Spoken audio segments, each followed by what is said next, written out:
नमस्कार, जय महादेव। मैं हूँ एस्ट्रोलॉजर कृष्ण शर्मा। आप सबका बहुत बहुत स्वागत है मेरा यूट्यूब चैनल ज्योतिष टॉक। मेरे चैनल को सब्सक्राइब करना, लाइक करना, शेयर करना बिल्कुल ना भूलें। बेल आइकन जरूर दबा दीजिएगा, वीडियो की नोटिफिकेशन आपको प्राप्त हो जाएगी। आज जिस टॉपिक पे हम बात करने वाले हैं वो टॉपिक ये है कि आप लोग चाहते हो कि हम कोई साधना करें, सिद्धियां करें। देखिए, साधना के ऊपर तो हमने आपको पहले भी बता दिया है, मगर ये चीज मैं आपको फिर से कहूंगी कि गलत कोई मन में धारणा रखे कि मुझे ये बेनिफिट हो, ये फायदा हो। इस कामना से यदि आप कोई साधना या सिद्धि करते हैं तो उसका अलग असर पड़ता है। या तो व्यक्ति पागल हो जाता है या उसके साथ कुछ ना कुछ ऐसी घटनाएं हो जाती है जो आपकी साधना कंप्लीट नहीं हो पाती है। आप सिद्धियां कर रहे हो तो आप देश के लिए, समाज के लिए, उनके लिए आप जो है यानी कि उनको अपनी सहायता प्रदान करने के लिए आप ये सिद्धियां कर सकते हो, यानी किसी की मदद करने के लिए हम कह सकते हैं। अन्यथा जो है आपने ये देखा होगा, कई लोगों के हाथ में बहुत ज्यादा सिद्धियां या बरकत ऐसी होती है कि वो किसी को कुछ दे रहे हैं, आप यकीन मानिए वो व्यक्ति ठीक हो जाता है।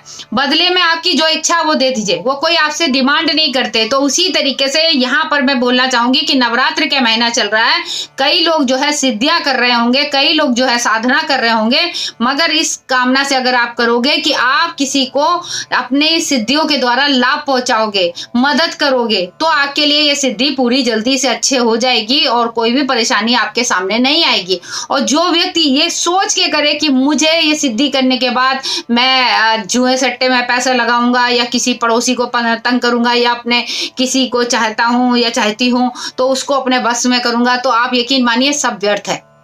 ऐसी चीजें करने से आप ये मान के चलिए वो सिद्धियां आपके ऊपर एकदम उल्टी पड़ जाएंगी और आपको कोई ना कोई दिक्कत जरूर हो जाएगी। हेल्थ से भी जाओगे, वेल्थ से जाओगे और अपने परिवार से जाओगे। यहाँ अगर आप जैसे कि जिनके विवाह आदि नहीं हो पा रही है, उनके लिए मैं बोलूंगी कि माँ कात्यायनी की पूजा पाठ की साधना करें। कब? षष्ठी तिथि कब है? कल है। कल आप जो है षष्ठी तिथि की पूजा आराधना करेंगे। कल जो है चैत माह की छठ पूजा भी होती है। कई लोग जो है चैत माह की छठी मैया की पूजा आराधना करते हैं और गुरुवार को जो है सूर्यदेव को अर्घ देंगे, तब ये छठ यानी कि सूर्यदेव की पूजा करने के साथ साथ ये खत्म हो जाएगा, यानी आज से नहाए खाए चालू हो जाता है। तो दो होते हैं, एक तो जो है दिवाली के बाद आती है और एक जो है अभी इस समय जो है चैत के माह में छठी मैया की पूजा आराधना होती है। तो कई लोग रखते हैं व्रत, पूजा आराधना करते हैं इसकी। तो आप माँ कात्यायनी की पूजा भी इसी छठी वाले दिन होती है। कहते हैं भगवान श्री कृष्ण ने भी पूजा आराधना की थी माँ कात्यायनी की। तो माँ कात्यायनी की पूजा आराधना आप जब करें तो पीले रंग के वस्त्र खुद भी पहने और माता रानी को पीले रंग की चुनरी चढ़ाना, हल्दी के गांठ की 108 माला पे मंत्र का जाप करना और माँ भगवती को चढ़ाना। साथ ही जो है माता रानी को हल्दी लगाना, उस हल्दी में से थोड़ी हल्दी लाकर अपने शरीर में लगाकर स्नान आदि करना, ये आपके विवाह के योग बनाते हैं। और बीच बीच में आप जो हल्दी थोड़ी सी लाए हैं उसको रख लीजिएगा, उसको आप इस्तेमाल जरूर करिएगा। नहाने में थोड़ी सी एक चुटकी डाल लिया करें, जो आपके ये सोचिए विवाह के योग भी खोलेगा, आपके जो गुरु ग्रह है उसको और ज्यादा बलवान बनाएगा, उसको प्रबल बनाएगा। तो ऐसी चीजें आपके योग आपकी कुंडली में बनने चालू हो जाएंगे। इसके अलावा नवरात्रि में कई सिद्धियां और होती है, जैसे कि बंगलामुखी माँ की पूजा आराधना करनी है तो गुरुवार के दिन भी कर सकते हैं, छठे दिन भी कर सकते हैं, मगर गुरुवार के दिन बंगलामुखी माँ की पूजा आराधना होगी। उस दिन जो है आप क्या करेंगे, हल्दी की गांठ पे ही उनके माले की जाप होती है, आसन भी उनका पीला होगा। जो पूजा आराधना करेगा वो व्यक्ति एक तो जो है जमीन पे सोएगा, प्लस जो है गुरुवार से प्रारंभ करके पूरा जो है 11 दिन या 7 दिन की मंत्र की जो साधना होती है वो की जाती है।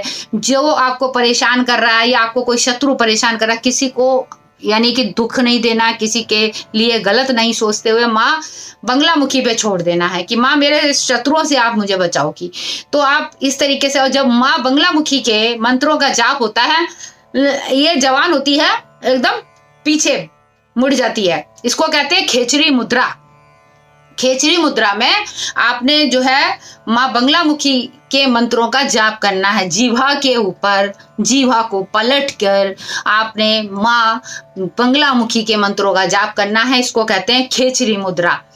मैंने अपना एक वीडियो और भी बनाया था जिसमें मैंने खेचरी मुद्रा के बारे में बताया है, आप जरूर देखिएगा। तो यहाँ क्या है, आप जवान को एकदम पलट के फिर उसके बाद उस मंत्र का जाप करते हैं, और जो अमुक स्थान आएगा जहाँ पे भी मंत्र के जाप करने के बाद जिस व्यक्ति के लिए आप बोलना चाह रहे हो, या किसी बहुत सारे शत्रु हैं तो माँ शत्रुओं से मुझे रक्षा करो, इस मंत्र का आप जो है मैं यहाँ पे ये मंत्र देखिए, एक चीज मैं बताऊं, कई चीजें ऐसी होती है जो सरल मंत्र हैं जिनको बोल सकते हैं। जब कोई सिद्धि के लिए कोई मंत्र का हम अपने गुरु से दीक्षा लेके बोल सुनते हैं तो उसको आप यानी कि एकदम सबके सामने मुख से बोलकर उसका शुद्धता को भंग नहीं करना चाहिए। इसको बाकायदा मैं तो डिस्क्रिप्शन बॉक्स में लिख दूंगी, मगर जो है इसको बोलने का मतलब हमें जरूरत ही नहीं कि हम किसी शत्रु का विनाश करें, तो वो चीजें हम अपने जवान पे लेंगे भी नहीं। तो ऐसे में जो है आप माँ बंगला मुखी का जाप तब करें जब आपके शत्रु अति मचा दें, आपको परेशान करें, आपके यानी प्रॉब्लम इतनी क्रिएट कर दे कि आपके जीवन में ऐसा लगे कि बस अब कुछ नहीं है। तब आप माँ बंगला मुखी को याद करना, उनके मंत्रों का जाप करना, और ये आपने गुरुवार के दिन प्रारंभ कर देना है। अब यकीन मानो, मगर आपने जमीन पे सोना है, ब्रह्मचार्य का पालन करना है, मिर्च मसाले वाली चीज बिल्कुल नहीं खानी है। एक तरीके से आप व्रत रखेंगे तो बहुत ही बेहतर रहेगा। और जब तक आपकी पूजा कंप्लीट नहीं हो जाती, कई लोग तो जो है घर से अलग हटके मंदिर में बैठ के करते हैं, पीपल वृक्ष के नीचे बैठ के करते हैं, अलग अलग स्थान होता है मंदिर में, शिवालय के पास जाके करते हैं, जैसी जिसकी भावना होती है वो वैसे ही वहां पे करता है। दूसरी साधना होती है हनुमान जी की पूजा आराधना, हनुमान जी की सिद्धि करने के लिए, मगर सिद्धि हनुमान जी की इतनी जल्दी आसानी से नहीं मिलती है। तो आप जो है सिर्फ अपने लोक कल्याण के लिए, अपने कल्याण यानी कि अपने घर परिवार के कल्याण के लिए और अपने जो आसपास हैं उनके कल्याण के लिए कर सकते हैं। कल्याण मतलब सब अच्छे रहें, सुखी रहें, और जिसको कोई कष्ट हो, उसके भूत प्रेत हो, कुछ भी ऐसी चीजें हो, उसको आप उसका निवारण कर सके। तो आप जो है हनुमान जी की पूजा आराधना, उनकी सिद्धि कर सकते हैं। उसमें चमेली का तेल का इस्तेमाल होता है, लाल रंग का आपने आसन बिछाना होता है, चूरमे के लड्डू बनाए जाते हैं, और उनको चोला जब आपका खत्म हो जाता है तो उनको आखिरी दिन चोला चढ़ाया जाता है। ये 11 दिन की साधना होती है। आज से भी प्रारंभ कर सकते हैं। वैसे तो नवरात्र में अभी 9 दिन का समय यानी कि कंप्लीट होगा, रविवार को 9वीं होगी, तब तक के बीच में आप कोई भी आप सिद्धि करने का जो भी आप चाहते हैं कि मुझे ये सिद्धि करनी है, वो संकल्प उठा सकते हैं, आप कर सकते हैं। अब जो है 30 तारीख को सूर्य ग्रहण पड़ रहा है, जो भारत में तो नहीं दिखाई देगा, आंशिक रहेगा, मगर राशियों में तो अपना प्रभाव देगा ही देगा।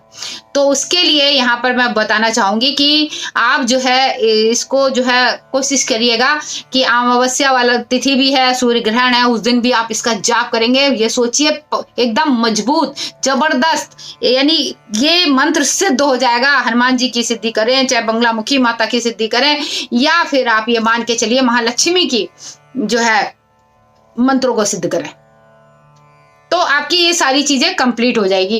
क्योंकि ये जो समय होता है, जैसे कि दिवाली हो गई, दशहरा हो गया, या फिर होली हो गई जिस दिन होली जलती है, या फिर ग्रहण का समय हो गया, या नवरात्रि हो गया, इनमें जो भी आप पूजा आराधना करेंगे वो सिद्ध हो जाता है। उसके लिए बहुत ज्यादा समय नहीं लगता, उसके लिए कम समय में ही कंप्लीट हो जाता है। तो आप ऐसे करिएगा।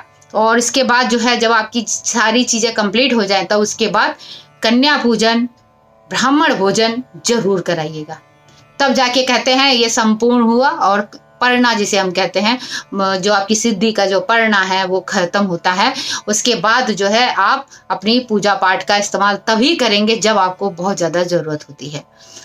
इस अप्रैल के महीने में देखिए 6 तारीख को बुध मेष राशि में आ जाएंगे, 7 तारीख को यानी कि मंगल देव जो है शनि की राशि यानी कुंभ राशि में आ जाएंगे। तो इतना जबरदस्त तहलका होना चालू हो जाएगा जमीन में। कहीं ये सोचिए भूकंप आना, कहीं जो है आग लगना, कहीं कोई दुर्घटना होना, मार कटाई, एक दूसरे में तबाही, एक तरीके से अड़ोसी पड़ोसी देशों में भी एकदम हलचल मचना, त्राहिमाम चारों तरफ दिखाई देगी। गर्मी का बहुत ज्यादा प्रकोप रहेगा।